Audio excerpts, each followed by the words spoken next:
Welcome to new TV Telugu.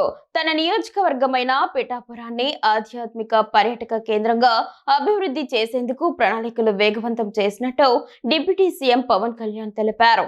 ఇందులో భాగంగా పిఠాపురంలోని 19 ఆలయాల అభివృద్ధికి దేవాదాయ శాఖ కామన్ గుడ్ ఫండ్ నుంచి 20 కోట్ల రూపాయలు మంజూరు చేయనున్నట్లు ఆయన ప్రకటించారు. పిఠాపురం ఏరియా డెవలప్మెంట్ అథారిటీ దేవాదాయ శాఖ అధికారులతో పవన్ కళ్యాణ్ సమీక్షా సమావేశం నిర్వహించారు.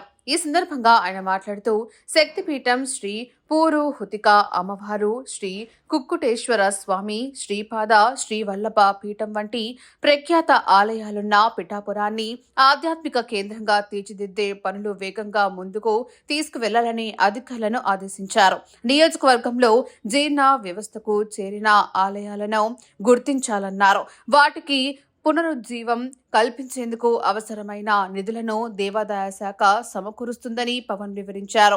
19 ఆలయాల అభివృద్ధికి 20 కోట్ల రూపాయలు మంజూరు చేసేందుకు దేవాదాయ శాఖ సూత్రప్రాయంగా అంగీకరించిందని, మ్యాచింగ్ గ్రాంట్తో ఈ నిధులను కేటాయిస్తారని తెలిపారు.